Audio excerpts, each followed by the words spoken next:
น้ำไปแล้วขนาดนอกต้องแข่งมันเท้า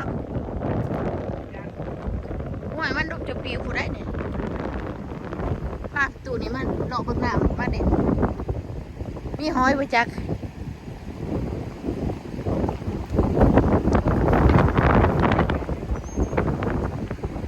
ขยันลมอยู่พอจะย่างอยู่ตรงกลางขยันถ่ายสิได้น้ำแดงไปจากสิหอมแห้งหอมมันอ่อนได้หนามัน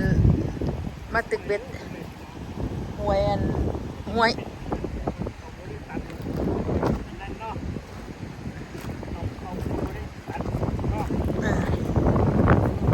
น้ำไหลลง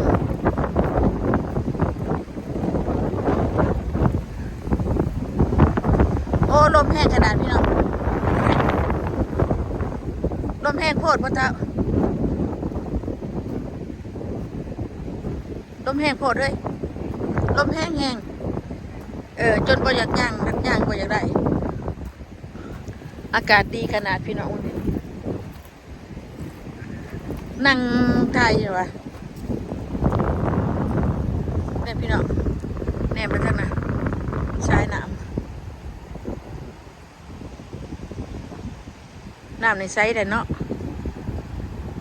จะโน่บ่มีพี่น้องจะโน่น้อยเดียว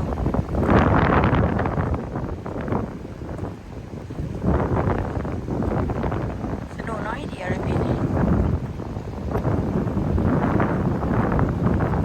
ห้อยก็มีนะพี่น้องห้อย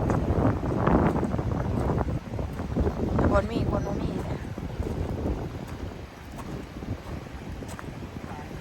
ใช่เขาตกปลาแต่วันนั้นนี่นะปลาเนาะเห็นมีวะช่องมึงดูมีบ่ฮะปลาซิวบ่เดี๋ยวลงไปเบิ่งก่อน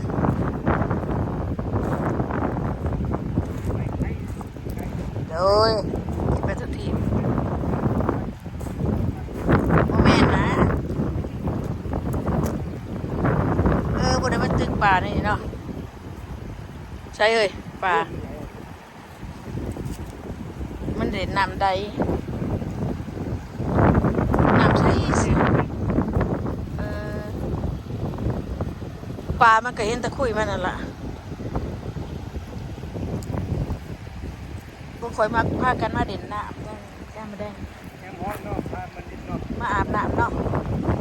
หอยกี่ก็มีนะพี่น้องหอยกี่โอ้น้ำใสขนาด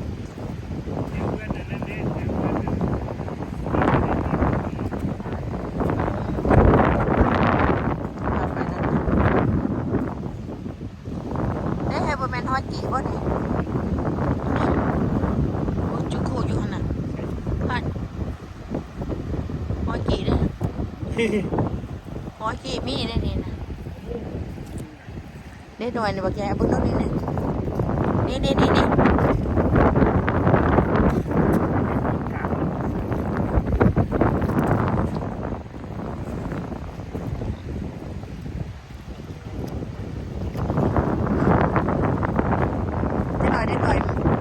เดี๋ยวเย็นมาอาบน้ำ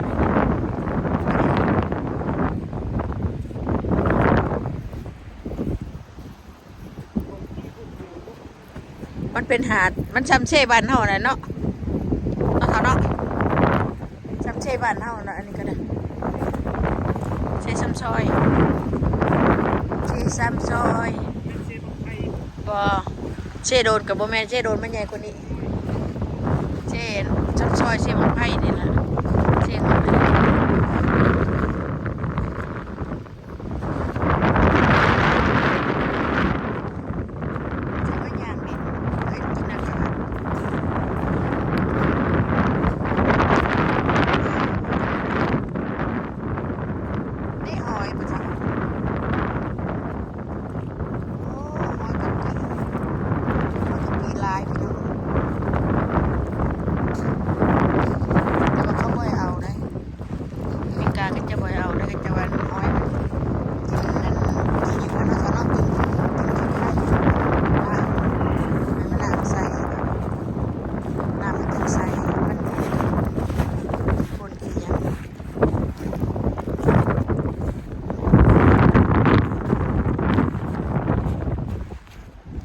หิมพันมันเจอว่าน้ำหนาวในน้ำเต็มหอดพี่แล้วเอาอันนี้มันมีปลาเข้ามาบ่นั่นนี่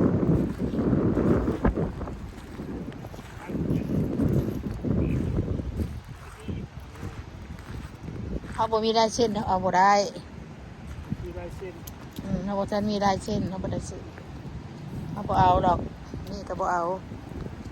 สิ่งที่เขาบ่เอาก็คือบ่เอาวัดมีแม่มันก็มีน่ะมีหอยจูบตรงนั้นอืมมันกำลังน้อยเนาะมันเน้นน้อยเนาะลูกมันแม่มันก็มีนะ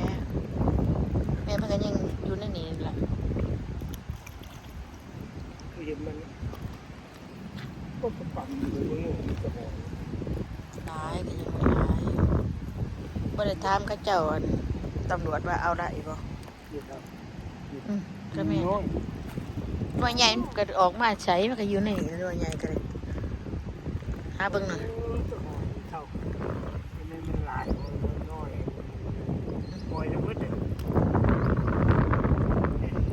ดูมันลูกมันบ่แม่นลูกมันลูกหอยแม่มันไปอยู่ไสซั่นน่ะแม่มันตายวะออกมันตายวะบ่ว่าติมีคู่บ่นั่นน่ะมีคู่บ่นั่นน่ะนี่น้ำใสหอยน้อยมันยังน้อยอยู่เอามาปล่อยดิเอามาปล่อยเป็นคุกหอยแล้วมันเป็นคุกอย่าไปตกไปใส่เอื้อนเด้อบ่ได้เขาได้เอื้อนเกิดจ้ะนี่แต่หอยเบิ่งก่อนโอ้ยมันเป็นขี้ต้มลมเลยเช้าๆเอ้ยเช้าๆนี่งมหอยหน่อยจับหอยหน่อยหอยจูบหอยตัวนี้มันเป็นหอยหลอดหอยนั้นบ่ได้หอยแดมเขามาปล่อยนี่เนาะเนาะมันมีอยู่กับนี้แต่ก่อนมันมีได้ดูหอยอันนั้นได้สนะบ่แม่นเนาะดูหอยอันนั้นน่ะปลาบ่เคยบ่อนน่ะพูดให้ดิปลามันเด่นน้ำอยู่นี่ป่ะพ่อแม่พี่น้องหอยนี่จะไม่มันหลายหอยอีหยังลูกมันบ่นี่ลูกมันทั้งนั้นแม่นบ่หอยจูบหรือหอยแดมปลามันบ่อนอยู่เถินน่ะฮะ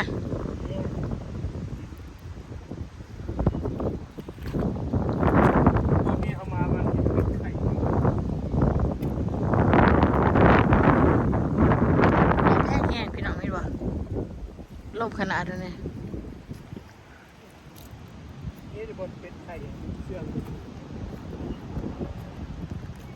เป็ดอีแซงอันนั้นมันอันตูฮานตูฮานแม่นวะมันเป็นน้ำบ่ล่ะน้ำบ่ยังกับบ่แม่นล่ะอันนั้นพักอันนั้นเป็นน้ำเพราะว่ามันแสบไม่ได้กินเจ็ดเทื่อหรอกเขาเห็นเธอหนึ่งอยู่ใช้ว่าตุ่นให้พี่ให้น้องเบิ่งเด้อน้ำห้วยพวกนี้พี่น้องบ่เขาทานจะปีกายปีนี้ประทันได้มาจากเทื่อมาเบิ่งมันน้ำบ่ขอดใช่ล่ะให้ยายเนี่ยบนผักเข้ามาเด็ดน้ำบ่ไปผักนั้นบ่เฮ้ยบ่ไปผักนั้นบ่ไปนะติตัวนี้ก็ได้ละนั่นแน่ละผักนั้นก็มีบนทางนี้จะหน่อยได้หน่อยไม่ลงมาดินะทางก็มาดิ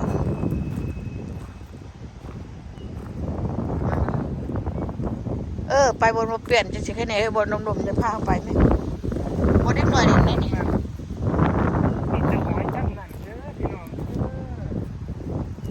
ตัวแม่นไปใส่สนะจ๊ะเพื่อนแต่ตัวดุออกแต่ตายวะแม่มันอยู่เด็กเนาะแม่มันก็สิอยู่เด็กกันเป็นคนบ่หันน่ะก็ตึกเวทบ่ผู้เวทวะ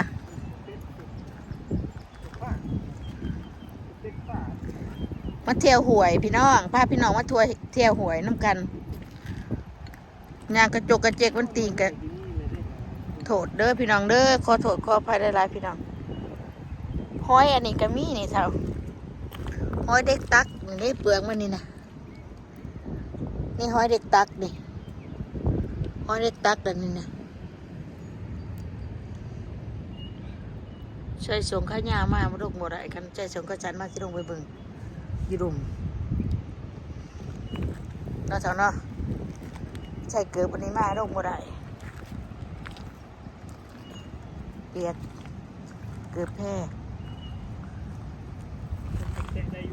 เกือบแตะลงยังเบิ่งหอยมีหอยมีหิบมินมันจะมีอยู่ยามนี้มันยังบ่ทันขึ้นมันทันขึ้นบ่มันบ่ทันได้ขึ้นมาตัวแม่มันนะแม่มันบ่ทันได้ขึ้นโอ้จะตกน้ำได้พอเท่านี้สองห้าเรื่องจะตกน้ำด้วยน้ำใสเห็นเอาตัวหอยแต่ว่าตัวแม่มันนะบ่ทันเห็นเห็นแต่ตัวลูกพี่น้องหอยหน่อยเห็นอยู่หอยดุมันนะถ้าว่ามันบ่ทันขึ้นมามันทันหอนเนาะมันบ่ทันหอนมันเดี๋ยวบ่ขึ้นมาหอยไปเบิ่งเถอะมันดมโอ้ยเหยียบจะต้มแล้วล่ะ10,000 กว่าบ่มันบ่แม่นคือเท่าบ่มันคือการกระพงเลยเอามาแล้วมันคือกันใช่อันนี้พักหนึ่งนี่พักตอนน้ำได้ร้ายมันเต็มพอพี่เนาะโอ้ยโทษได้พี่น้องเอ้ยอย่างงูกได้นี่มันลม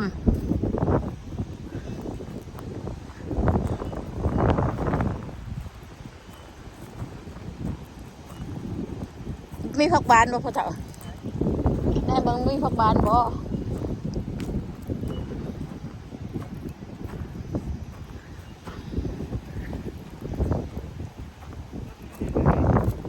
ฮะใช่ต้นที่หอยนี่เนี่ยพวกแม่พี่น้องพวกเม็กซิกันไปขายตัวกินนะคิวกินนี่แล้วผักคิวเขาไปจะได้กินเขาก็ยังบ่ฮู้เห็นอยู่เขาขายอาหารเขาจะเขากินไปได้เขาก็บ่ฮู้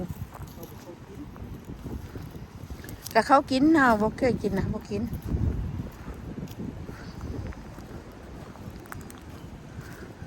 ลมแพงอีดีพี่น้องมันนี่พากันมาเที่ยวหวยกันนะลมลมพัดกฎหมายเนี่ยจะอ่อนมาจะขึ้นทอดยับเกี่ยวเขายับเกี่ยวเขาแบบนี้ละลมวีพี่น้องยับเกี่ยวเขาหอดอยู่เด้อพี่น้องไปบ้านเราไปหอดพี่หอดน้องอยู่เด้อพี่น้อง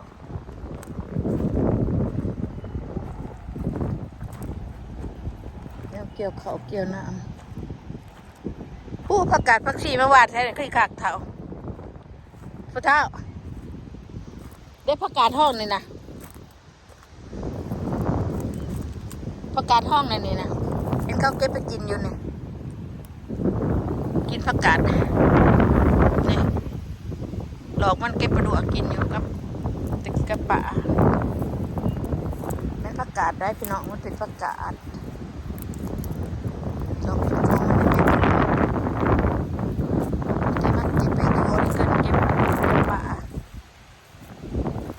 ฟ้าเบื่อก็จะ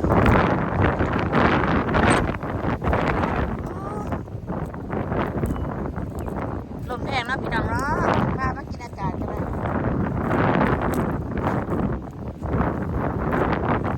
พอเด็กที่พระเฒ่ายากไปจะขุนรับนะมาหอดแก่งตัวนี้ล่ะแก่งกระพือล่ะ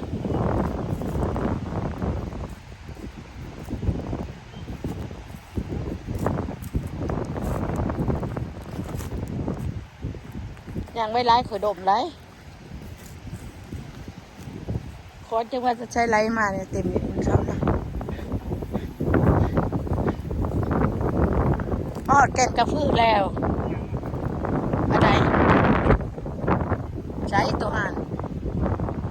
อย่าเผาอย่าเผา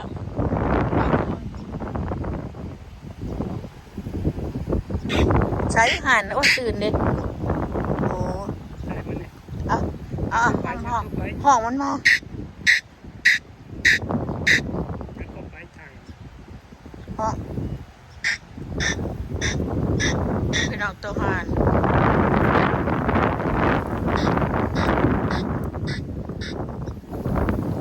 ห้องกักกักกักกักกักคนเดียงมันติบ่ห่านชมพ่อเมียเอาห้องเห็นป่ะห่านชมพ่อเมียตัวมันออกปีกายนิตินี่นะมากินใช่ป่ะขนมโอ้ไข่มันน่ามันห่วงอยู่สันดอกได้นะครับโอกาเอาได้ครับ ว่ามันอยู่ในนี้ฉันบอกไปใส่เอาทีไม่มันกินเอาเกลือ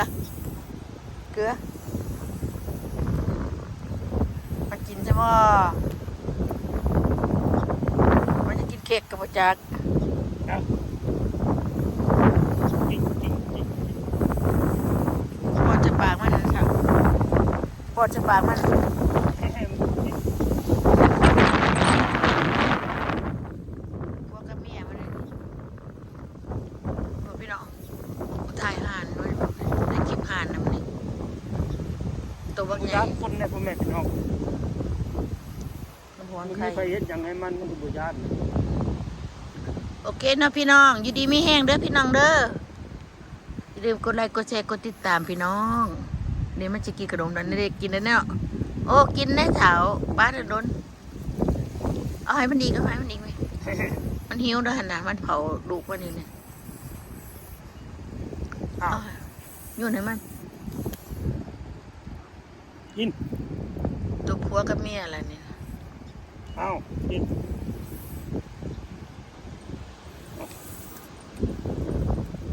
มันกินเถอะกิน มั มัน น ย่านคนบุเฮ็ดอย่างให้มันแต่พ่อแม่พี่น้องสัตว์ป่ามันเป็นสัตว์ป่าเนาะ อืม ไม่ได้ย่าน โอเคพี่น้องอดควักจนนอนเขาพันจ้ามันก็ไปแล้วนี่ กิน มันอยากเห็นหุ่งกับประจักษ์เนาะตามนโรอยู่นะ